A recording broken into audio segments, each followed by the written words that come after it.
Hey everybody, if you've got the time, we've got the gear, model gear, 'cause you know you've got time. We're going nowhere. Okay, I'll stop singing. If you know the commercial I'm spoofing, then you're probably getting old. Anyway, let's get on with it here. Today we're going to be talking about paint and model paint. And this is probably where the money is in this hobby because there's so many different companies trying to compete and market their own lines of paint. Many companies, many options. One thing you're going to notice when you buy a model, and the other day we were talking about this kit from Dragon.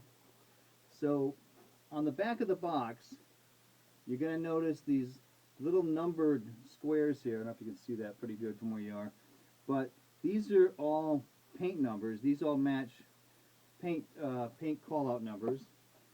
But these are for particular companies that, well, I guess they have a sponsorship with. So they're working with Gunzi Sangyo paint and Model Master paints. So this is an example. Here's a Model Master paint here. And Gunzi Sangyo is a Japanese company.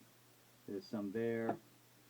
So it makes it kind of annoying when you're buying a kit. I mean, you do have a visual idea here of what these colors are, so which is really helpful. But if you want to actually match the colors, then you got to do your homework and go online and figure out, all right, so what is paint number, 51? What is that? You got to go look it up. So kind of annoying, but that is definitely a marketing ploy that they're doing. This Airfix here is doing the same thing.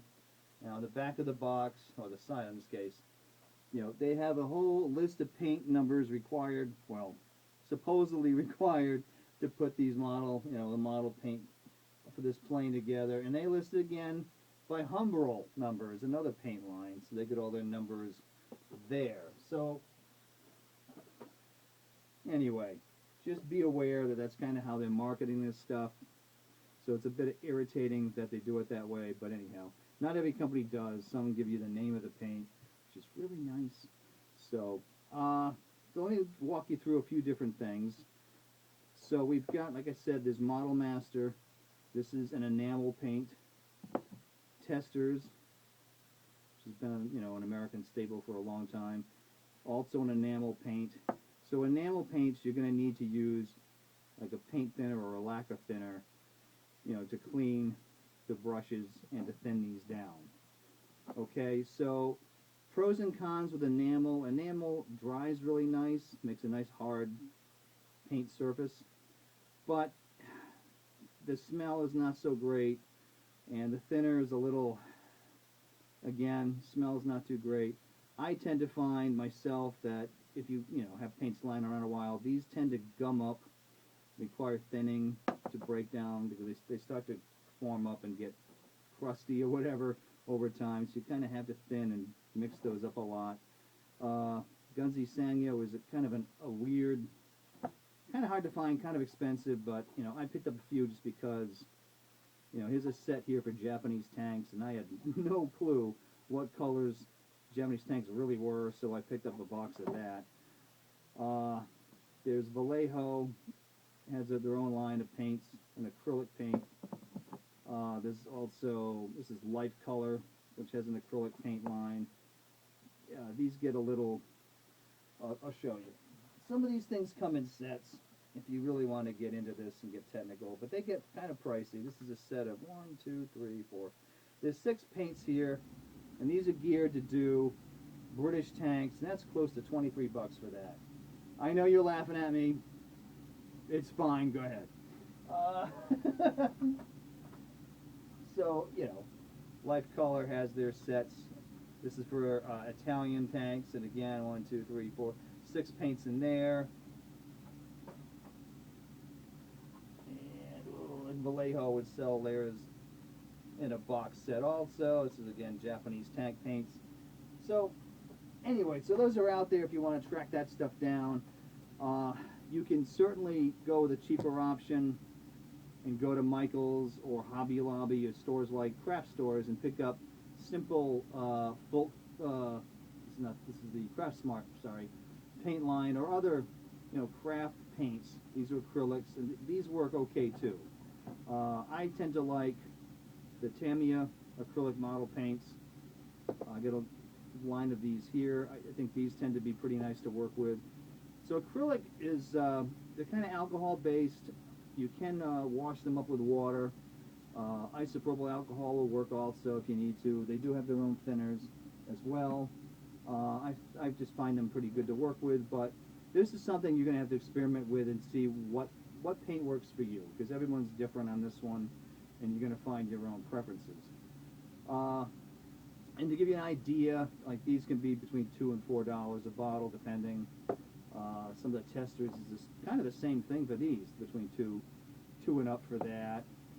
The Model Masters paints can be, in that range also. And some basic starter sets that you can get for, like with testers, can be around $10 or so. Not like those particular lines of paints I just showed you, like these sets, which get, as I said, they get expensive because that's for fanatics like me. Anyhow, so we were working with this Panzer Grenadiers sets, and just to explain, the Panzer Grenadiers basically were infantry that followed the German tanks, and they tended to ride in half tracks, like this one here. And they kind of, followed the infantry and the tanks into battle. And well, enough of that. So let me just quickly show you a demonstration here. All right, I can open one of these bottles up, grab a paintbrush. That kind of works small. Good to stir these up good.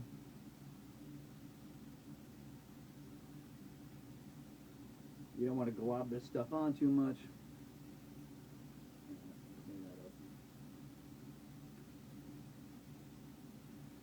I'm just going to paint his jacket today because, well, quite frankly, who wants to sit and watch paint dry, right? I don't want to bore you to tears with this stuff. I mean, who wants to sit and watch me paint the whole thing? Anybody? Anybody? Show of hands. Bueller? Right, yeah, nobody. Okay, so I'm just going to make this real quick. And I'm not going to soak the brush in paint. Just going to get enough on there. I'm just going to quickly go over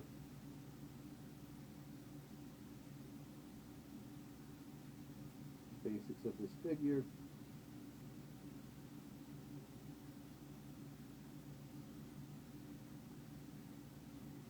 Like I said, don't need a lot of paint on the brush. You don't want to soak it.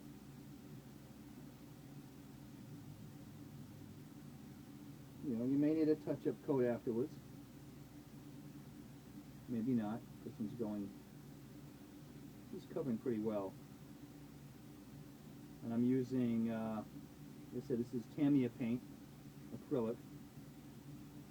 I'm using the field gray paint, which is kind of a typical German Army color for World War II uniforms. It's a gray-green color. Let's hope we get this.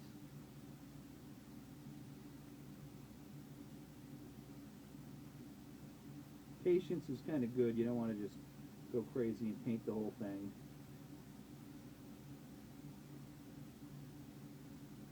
I'll let it dry a bit too. So parents, one of the toughest things to do, it's good to monitor your kids when you're painting. I certainly, recommend that for a number of reasons, but